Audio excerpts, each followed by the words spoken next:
It's June, year 11 are gone, year 13 are gone, and you have a list of jobs as long as your arm and a brain that is absolutely running on fumes. This episode is your game time game plan. And I'm going to walk you through exactly how I would use Claude Cowork to work through the planning jobs you've been saving up all year, schemes of work, lesson resources, question packs, knowledge organisers, faster and without staring at a blank document for 45 minutes. I'm going to give you real prompts you can use straight away, the top tips that actually make a difference, and crucially, the flaws and pitfalls to be aware of, because this tool is brilliant, but it's not perfect. And you need to know where to keep your critical eyes switched on. If you've been curious about AI and in particular Claude Cowork, but don't know where to start as a teacher, this episode is for you. And don't forget to hit subscribe for practical ideas on teaching, planning, and making the job more sustainable. Hey everyone, and welcome back to Teach and Tell. I'm Katie, and it's that time of year. Year 11 have gone, year 13 have gone, the exam halls have been packed away. And you, if you're anything like me, are sitting on a mental list of jobs that have been quietly accumulating since approximately October.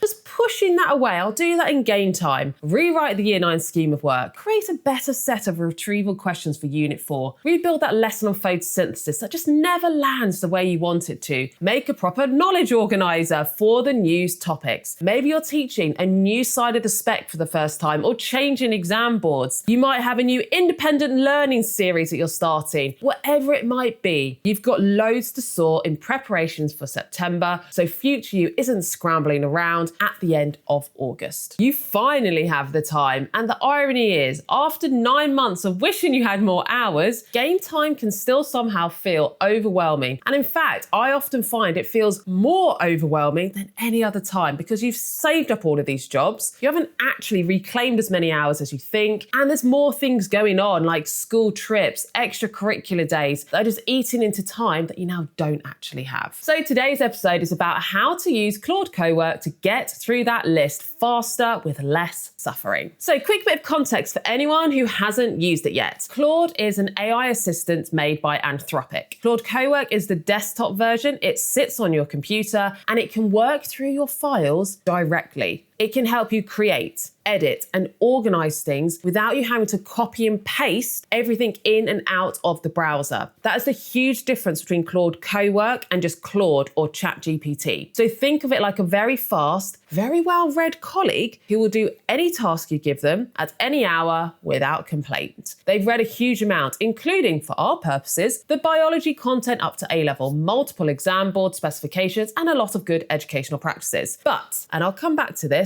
they are not infallible. They need direction and they need checking. For now, let's talk about what they can actually do for you in your game time though. Let's start with schemes of work. This is one that takes the most time when you're doing it from scratch, and the one where Claude can genuinely give you a working first draft in under 10-15 minutes. And you might be about to teach A-level for the first time. I know some schools, new schools, you've been working your way up and you're now teaching A-level for the first time. Some people might be going to a new school and it's a different exam board, or you might be changing the exam board or teaching another half of the year, and maybe you are creating a scheme of work from scratch or just creating a new series of lessons for something you haven't taught before. So the sort of prompt that I have trialed this on that I used was this. Draft a scheme of work for AQA GCSE biology, cell biology. Assume I have 12 lessons for mixed ability year 10. For each lesson include a learning objective, 2 or 3 key activities, key vocabulary, and a suggested assessment point. I often also add in even more detail than that, telling them the number of students in the class, their target grades, typically for the school, because you might not know for your exact class. I always ask it to make sure that it's neurodivergent friendly as well. So it's then going to be everyone can access the content. And I like to make sure that it's got a key focus on linking to exactly the specification, exam technique, and active recall and engagement, because that's the style of teaching that I like. And to help with that, I actually either copy and paste in the specification or I upload the document itself. Now, if Claude Cowork has more questions, it then pops up as multiple choice and you answer those questions. But that prompt that I've given you there will get you a structured, usable skeleton in about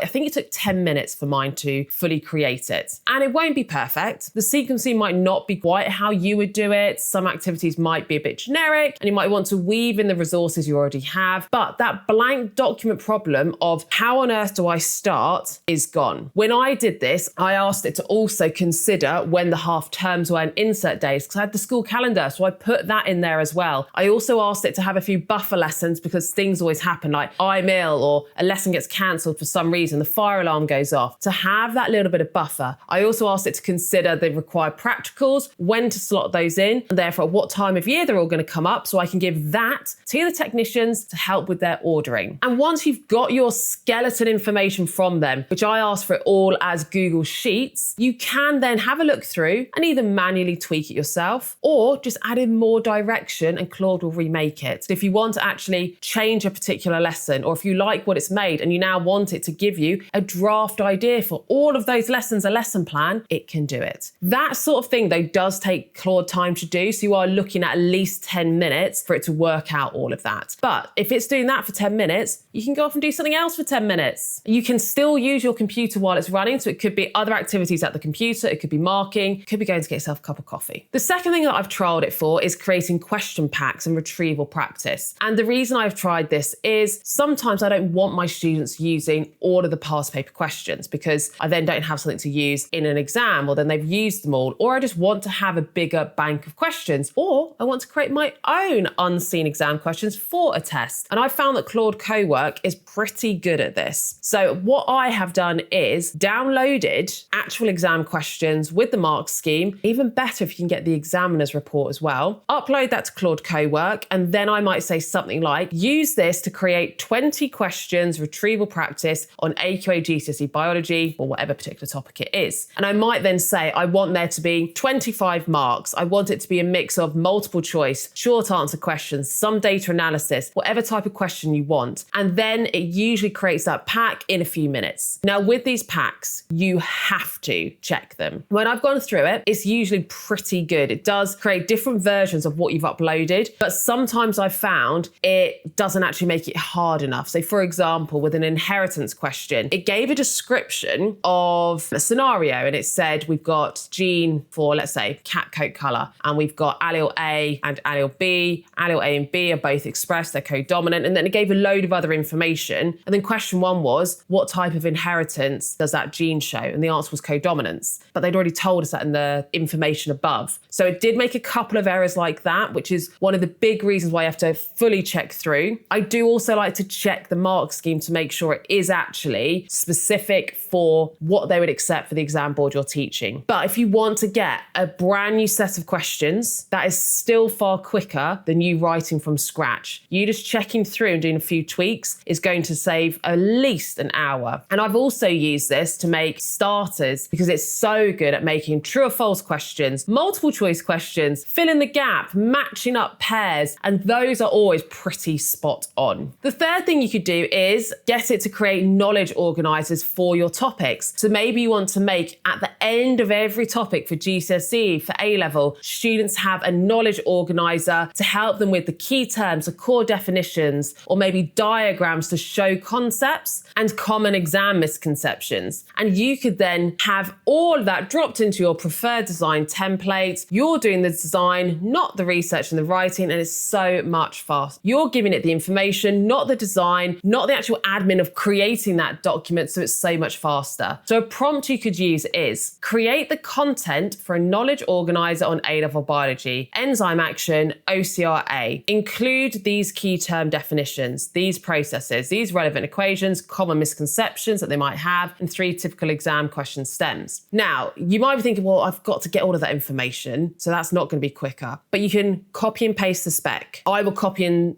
paste in my A-level notes that I've got, which you may or may not have. You probably have your own PowerPoint slides though, or you've got maybe an electronic textbook your school might subscribe to. That's the sort of thing you can use. Or as I said, I like to upload exam questions with the answers. So it's got that bank of what is accepted on a mark scheme, what are the key terms. The examiner's report can say common misconceptions. So it can then use all of those documents you've uploaded to create that knowledge organizer. And you can describe how you'd want that designed, and then they can create it. And you could even say, way, create a blank version for students to fill in and the answer version. And you've got a huge set of resources there to use throughout the year. Next is lesson redesigns. You know that lesson that's been bothering you year on year, and you just think, oh, I'm going to change this lesson next year because it never really works. I don't like how this bit goes along. I don't feel like they're getting it. But then life happens. Other more urgent jobs come up and you just don't get to do it. You forget, and then it comes around the next year again. I think Claude is a great way for editing existing resources, and you can tell it why you think it's not working, and it can suggest improvements or alternatives. Here's my current lesson on the cardiac cycle. The problem is students lose track of the sequence of events and mix up the pressures. Here's my PowerPoint content, and you upload the PowerPoint. Suggest 3 different ways I could restructure the explanation to make the sequence clearer, and draft a new starter activity that addresses the most common misconceptions. This is where Cowork's files access is particularly useful. You can give it your actual documents rather than copying everything out by hand. So upload your existing worksheets, upload your existing PowerPoint, tell it why you don't like it or what's not working, and ask it to suggest a few ways to improve it so you can then look through and you've got your answer. And as I said, Claude Cowork, you don't then have to copy and paste. You can ask it to literally use your existing PowerPoint and create a new version of that with the update that you've said you like the most, and the PowerPoint is made. And then my 5th one is the stuff you just hate doing. For me, that could be things like writing learning objectives, success criteria. I can find it quite difficult to write them in a way that doesn't just sound like a robot, which is ironic because it turns out an actual robot is quite good at it. It could be email templates for September, parent communication letter templates, cover lesson instructions is such a good one. The department handbook section you've been meaning to update for 2 years. These are all admin tasks that Claude can draft for you in the time it'll take you to make a cup of tea. But as I said,